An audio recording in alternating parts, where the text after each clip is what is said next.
สวัสดียามเช้าครับผมยินดีต้อนรับเข้าสู่ช่องไทยซีเกตชาแนลเช้าของวันที่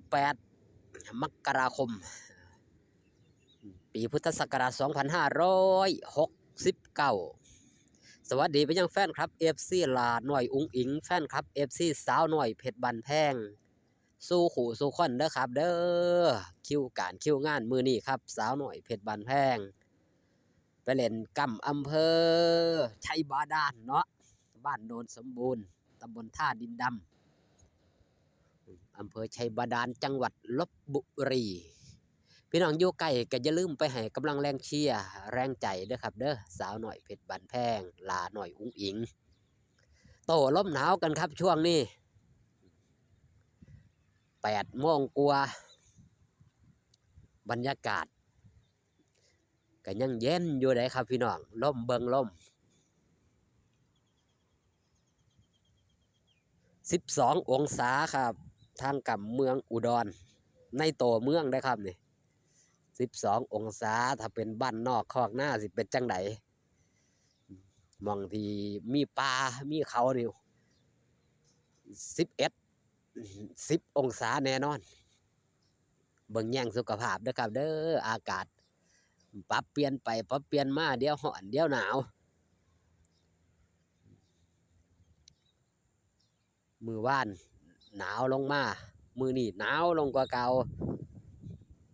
มีลมครับเนี่ยได้ออกมาตากแดดรับไออุ่นเบิ่งบรรยากาศป่ากล้วยอีหลีครับบ่ได้เอิ้นสวนกล้วยเนื่องจากว่าบ่ได้รับการดูแลปล่อยให้มันหกเพิ่นบ่ได้ปลูกขายครับกล้วยนี่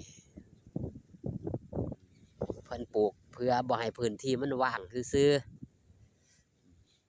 ๆถ้าปล่อยให้มันรกร้างบ่ได้ปลูกกล้วยมันก็หกอึ้งตึงล่ะครับนี่แต่เพิ่นมาปลูกกล้วยไว้เนาะก็พอได้กินได้อาศัยกินอยู่จักนิดจักน้อยเบิ่งลมพี่น้องโอ้ยกอไผ่ลูบอยู่หุ่นน่ะขนาดยืนตากแดดนะครับนี่ยังหนาวยืนโตสั่นอยู่มื้อนี้เช้ากล้วยนี่ฟ้าวออกมานำนี่ทุกเทื่อบ่พ้อหน้าพ้อตาแล้วครับนอนขดจ่องงองมื้อนี้ฟ้าวแล่นน้ำก้นมาตากแดดมาออกกำลังกายเพื่อผ่อนคลายเนาะหลายคนก็สิว่าโอ้ยตุ่มผ้าห่มเพิ่นจะว่าตุ่มผ้าห่มแม่งแต่หนาวครับมาออกกำลังกายมาสัมผัสแดดรับไออุ่นนี่มันอุ่นอาบน้ำบางคนก็ว่าอาบน้ำสิหายหนาวโอ้ยมันบ่แม่นนะครับมันพอซ้ำใดซ้ำหนึ่งแค่นั้นมื้อเช้าก็อาบน้ำโอ่งบ่ได้มีเครื่องทำน้ำอุ่นแบบสดๆครับตีห้าอาบน้ำจังซี่มันก็อุ่นได้ชั่วครั้งชั่วคราวพอมาถึงลมก็หนาวคือเก่าช่วงนี้ก็หมอลำยังสาวหน่อยเพชรบ้านแพงก็เดินสายเนาะไปทางแถวภาคกลางย่อนไปทางภาคเหนือทราบข่าวว่าทางกำนครสวรรค์เพิ่นก็ยกเลิกประกาศยกเลิกว่าซั่นเพราะว่ามันใกล้หยังครับมันใกล้เลือกตั้งว่าซั่นเนาะมันใกล้เลือกตั้งถ้าเบิ่งครับสาวน้อยลำเพิ่นโชว์ก็มีงานคือกันนะครับวันที่9ทางวัดโพชัยตำบลบ้านเดืออำเภอเมืองอุดรธานี